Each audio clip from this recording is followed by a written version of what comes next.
અને હવે વાત કરીશું અન્ય મહત્વના સમાચારો પર। જામનગર પ્લેન ક્રેશની દુર્ઘટનાના સીસીટીવી ફૂટેજ સામે આવ્યા છે, જેને લઈને અધિકારીઓ દ્વારા તપાસ તેજ કરવામાં આવી। કાલાવડ રોડ પર આવેલા સુબરડા ગામ પાસે પ્લેન ક્રેશ થયું હતું। સીસીટીવી કેમેરામાં પ્લેન ક્રેશની દુર્ઘટના કેદ થઈ હતી। દુર્ઘટનામાં એક ટ્રેની પાયલટનું મૃત્યુ નિપજ્યું હતું।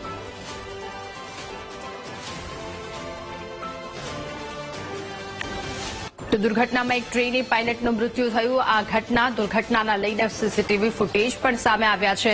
કાલાવડ રોડ પરની આ ઘટના કે જ્યાં સુબરડા ગામ પાસે આ દુર્ઘટના સર્જાઈ હતી, જ્યાં પ્લેન ક્રેશ થયું હતું। સમગ્ર ઘટનાના સીસીટીવી ફૂટેજ સામે આવ્યા। સીસીટીવી કેમેરામાં પ્લેન ક્રેશની દુર્ઘટના કેદ થઈ।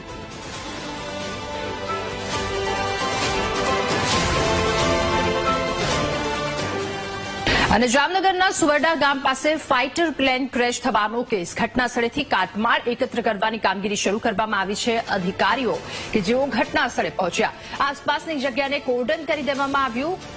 લોકોની અવરજવર પર અહીંયા પ્રતિબંધ મુકાઈ દેવાયો છે। વાયુસેનાના ઉચ્ચ અધિકારીઓ ઘટના સ્થળે પહોંચ્યા અને તેમના દ્વારા ઘટના અંગે તપાસ શરૂ કરવામાં આવી છે। તો આસપાસની જગ્યાને કોર્ડન કરી દેવામાં આવી। સામાન્ય લોકોની અવરજવર પર પ્રતિબંધ મૂકી દેવામાં આવ્યો છે। જો કે આ સમગ્ર ઘટનાના સીસીટીવી ફૂટેજ સામે આવ્યા, જેને લઈને તપાસ હવે તેજ।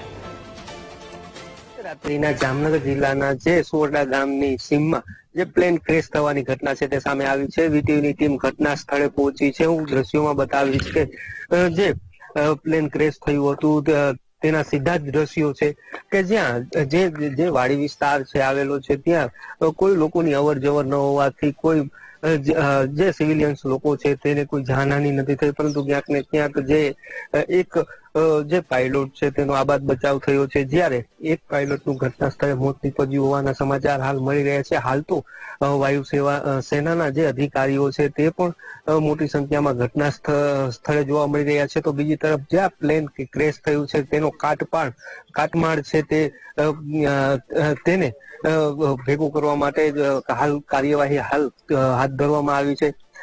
બીજી તરફ જે વહીવટી તંત્ર છે તે પણ જોવા મળી રહ્યું છે। પોલીસ તંત્રના જવાનો પણ હાલ જોવા મળી રહ્યા છે। હાલ જે પ્લેન ક્રેશ થયું હતું તે જગ્યાએ મોટી સંખ્યામાં જે કાટમાળ છે તે જોવા મળી રહ્યો છે, ને હાલ જે આ કાટમાળ છે તેનો ભેગું કરવાની કાર્યવાહી હાલ હાથ ધરવામાં આવી છે। તો બીજી તરફ વાત કરવામાં આવે તો આ જે પ્લેન ક્રેશ થયું છે તેમાં જે એક પાયલોટનો આબાદ બચાવ થયો છે તેની તબિયત સારી હોવાનું જે જીજી હોસ્પિટલના સુપ્રિન્ટેન્ડન્ટ દ્વારા જણાવવામાં આવી રહ્યું છે। Hiren Parmar, VTV news, Jamnagar.